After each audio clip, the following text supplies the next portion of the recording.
Hi, good afternoon. It's Jim from the mavestar Observatory. I wanted to do something a little bit different in this video and talk about one of the things we don't talk about very much, and that is, we're going to get a little bit closer look up at this in a minute, but why is it in the first place that poles reverse? And we've got one that almost operates like a clock, because if we compare the sun with its reversals every 11 or so years, it goes for a complete reversal. But what is it that is setting up the circumstances for that reversal? What I wanted to look at in this video and share some theories with you as to why, first of all, it reverses in the manner in which it does, is because we are collecting a lot of data at the moment, and I think what we really could do with doing as well is just spreading our thoughts on the horizon a little bit more and looking at some similar effects, and maybe just maybe they might be exactly what is taking place. So it starts then with this cosmonaut, Vladimir Dzhanibekov, who was put in charge with saving, I think it was the Mir space station, because I remember, I think it was in the 80s, there was a space station that was threatening to come back into orbit, and if it had of, it would have created a considerable amount of damage, not only to the space station, would have broke up into bits, but it could have also caused major infrastructure damage, especially if it had come down over a city or so. So his job was to save the space station, and he managed to do it. And as part of that, there was a lot of things that was transported back up to the space station, such as supplies, and they was fastened down by wing nuts. And he come across this phenomena, which is now described as the Dzhanibekov effect, which is what we'll go into in a minute, and I'll show you how it works in space, and also I'll do a quick demonstration with a fly swatter, but basically it's the shape of a tennis racket that gives us that effect a little bit later on in the video. So he noticed that when the wing nut come off the bolts, it span for a few times in one direction, then turned on its axis 180 degrees and then span the opposite way, and then freakishly enough, it done it again. It reversed 180 degrees and span on its axis. And this was classified by the Russians for at least 10 years. And it also led to the belief that this could be setting up a pattern for major catastrophes, because when they understood what was going on, or when they didn't really understand what was going on with this effect, they believed that because it was a rotating body, that this could possibly happen to the Earth. Well, maybe it could, and a little bit later on, we're not just going to talk about the magnetic pole reversals related to the Dzhanibekov effect, but we're also going to think about, or give some thought experiments as to how these effects could be set up with relationship to losing one of our ice caps, which would be a distribution of weight, and obviously we'd have this rotating body as well in it. So let's have a look at some videos that demonstrate this effect, and then I'll try and show you how this effect, you can recreate it with something that shape at home, because the interesting thing is that you can rotate this bat on that axis and you don't get the effect. You can rotate the bat on that axis and you don't get the effect. But when you rotate the bat flat on that axis and you spin it, you get the reverse. And if you keep spinning it, it keeps reversing like that. Now let's have a look at this, how this effect, the Dzhanibekov effect, works out in space with regards to just unspinning a bolt, and you'll see what I mean. So first off, before I start the video, this is a wing nut and it's in almost zero gravity, and it's been spun off its thread, but just watch what happens to the Dzhanibekov effect as it carries on rotating. So it spins one way in one direction, then changes 180 degrees and continues to rotate, and then after a certain amount of revolutions it goes back and continues on and on like this. Again, just another example with a different shaped object almost, but the same effect.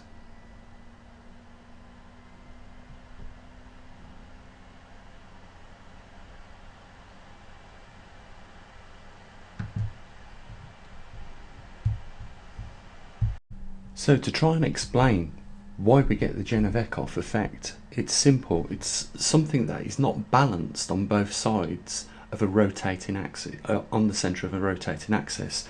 What you get is, as you'll see in this video clip, if I just start it, just bear with me. What you'll see is the force increases at one end, which leads to an acceleration, and then when it reaches around about 90 degrees, it then starts to decelerate. And if that happens over a rotating, unbalanced force, you'll get the Dzhanibekov effect.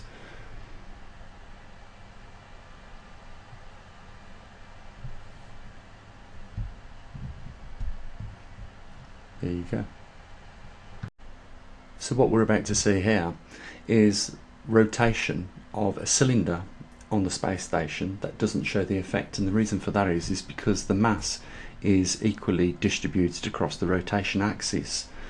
We'll also see a camera lens in the same manner, and then a bit later on I'll show you what led to the explanation as to why this Earth rotates on its axis without having this effect.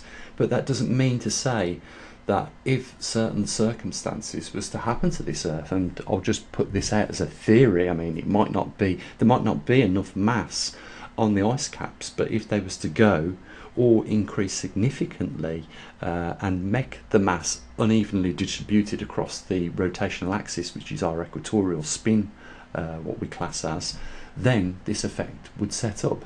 But that doesn't mean to say, I'm hoping that you're getting where I'm going with this now, that is not the case for what is setting up the circumstances for magnetic reversals. And what I propose is, and we'll have a look at the sun during maximum and minimum, we'll compare where the distribution of sunspots are. Maybe there is an unequal distribution that sets up the magnetic reversal on the sun every 11 years. And it could also be the case for what sets up the magnetic reversal on this planet. But I will say this, we know that on average or thereabouts every 350,000 years this Earth went through a regular reversal. We know that the sun goes through a regular reversal every 11 years or so, and that's why we have the solar cycles. So what I'm suggesting is that the distribution of magnetic intensities, strong and weak, throw themselves out of disproportion across a rotational axis, as in this case, and it sets up that 180 degree reversal. Because I don't think that it's just by coincidence that we get the Dzhanibekov effect happen in a manner where the reversal is a complete 180 degrees. We see that this is the case for magnetic reversals on the sun, and also the case for magnetic reversals on this Earth as well. And maybe it's the undistribution or unproportioned distribution of those magnetic intensities that sets up a similar Dzhanibekov effect. So let's just watch what happens when a cylinder rotates.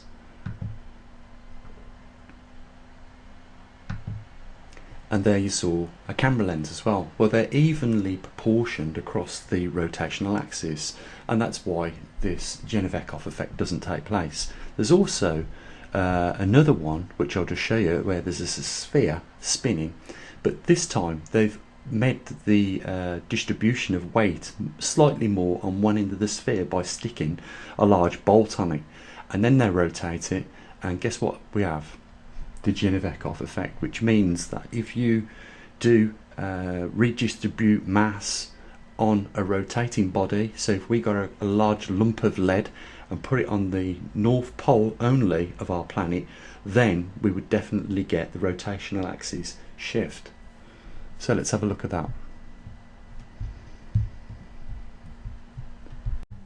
Now what we're going to look at here is a plasticine ball which the astronaut has moulded with his hands, but he's put on the one end, which you'll see is more visible in a minute, a big bolt, and that means across its centre of rotation axis it's undistributed, and as a result we get the third axis rotation kick in, which is described as the Dzhanibekov effect. So let's see that.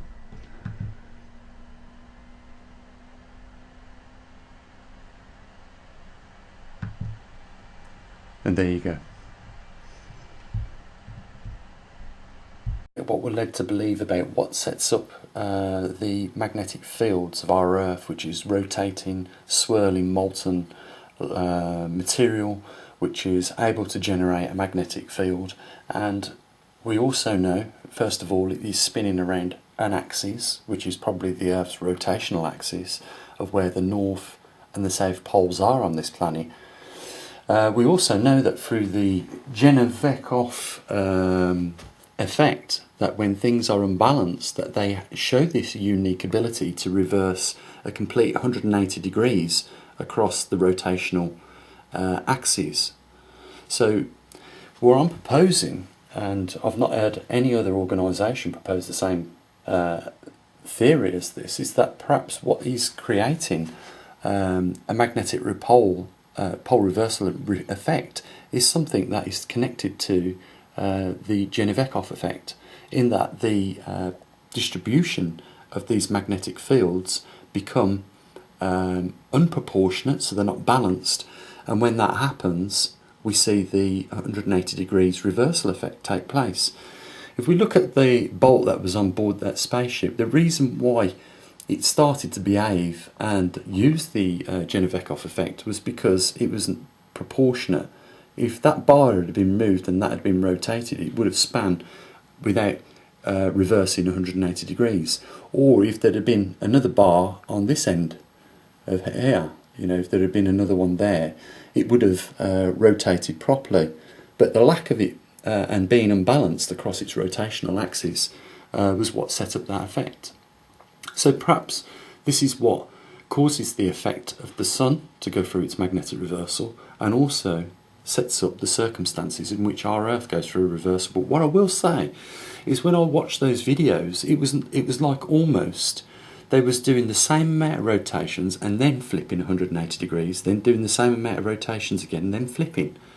And this is a bit strange, because we know that on average our Earth used to go through a reversal every thereabouts 350,000 years, but this time, we're still only just going into the reversal. I'm not going to get into the argument that it could be an excursion, but we're still in the process of the reversal, yet it has taken an extra 500,000 years for it to go through the reversal. And I've said this before, guys, I believe that there is something unique about this magnetic reversal that you cannot compare to any others, as a result of the fact that it has taken an extra 500,000 years. I think it's important also just to mention that, when planets don't go through reversals and their magnetospheres collapse, such as that what happened on Mars, then it sort of spells the end for all biodiversities on that planet. Because it is the magnetosphere that protects our atmosphere, and it is our atmosphere that protects the water on this planet. And if we lose the magnetosphere, we could end up looking like Mars does, very similar today. Now, the only other thing I want to mention, which I found was interesting, and I thought you guys would like to know about it, was the effect of when the astronaut stuck a bolt on the sphere and span it, and we ended up with the Dzhanibekov effect again. Now, what led me to think how these circumstances could play out is, if we equally just removed one of the poles, we would end up with a rotational axis and an undistributed mass on that object. That would lead to the Dzhanibekov effect, and therefore, our poles would rotate on the axis, and that would set up a circumstance where the rotational axis would shift. If we go back into our history, and the other thing I noticed as well, it wasn't a lot of revolutions before it went over onto its 180 degree flip.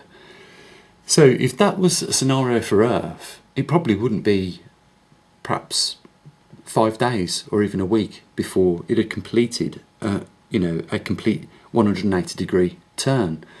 And that led me to think about, I wonder if that was the circumstances that led to, Atlantis disappearing in a day. Well, you can imagine if all those centrifugal forces and the super bulge of oceans around our equatorial regions suddenly start to shift in a very fast rate of 5 days, then it's going to redistribute those oceans in a catastrophic way across our planet. But what this all proves is that it is all possible. I'm not saying that, you know, the magnetic poles are a component of the Dzhanibekov effect, but what I do find is the similarities, that it reverts 180 degrees on its reversal, and that there is a rotational axis involved.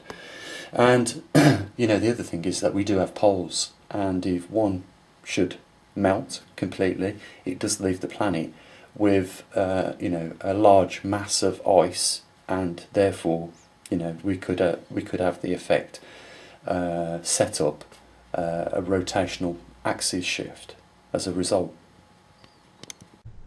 I think, although I can't be sure, that there possibly is a link between the magnetic poles reversing on this planet and the Dzhanibekov effect. For one, it's noticeable that the shape of that wing nut is in its unbalanced form, and it does resemble the high intensity regions over the magnetic North Pole and over the South Pole if it was reversed.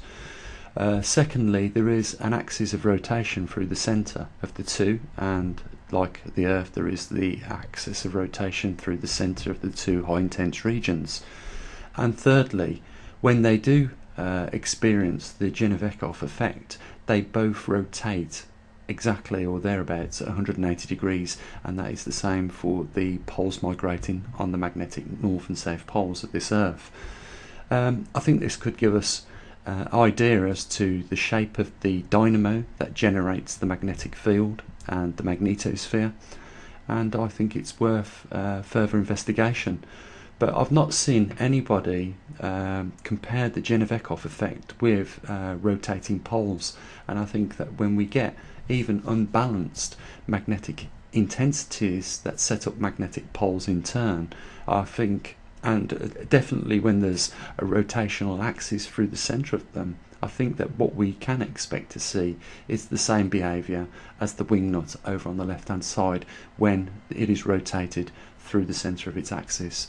If this wing nut was equal in its weight across the rotational axis, we wouldn't get the effect, and therefore it wouldn't reverse 180 degrees, spin for a moment, you know, for an amount of time, and then reverse again.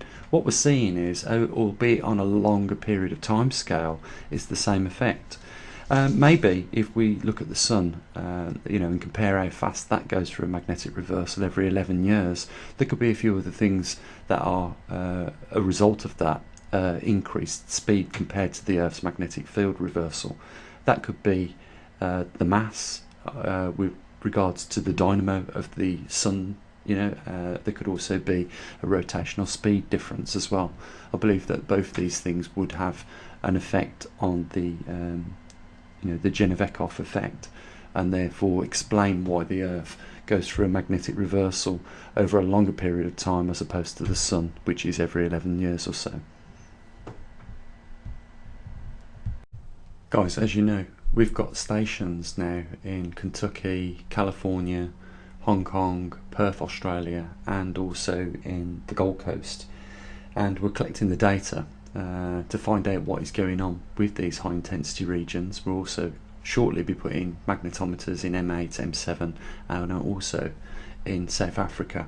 As well as on top of that, guys, you know, we will soon be having our muon detectors go out to various locations around the world in the hope that we can understand not just about the effects that are taking place, but also what leads to the effect and the cause of such anomalies as this rare event that we're experiencing right now with the Earth going through a magnetic reversal.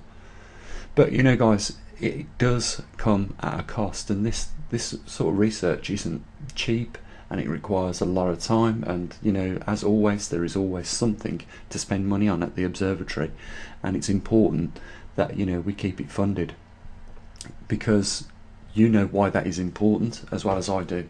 You know, these organisations probably aren't leading the field in the geomagnetics of the Earth and its current reversal. You know, at the end of the day, they are just scientists like myself, and there's no reason why we can't lead to, you know, great breakthroughs.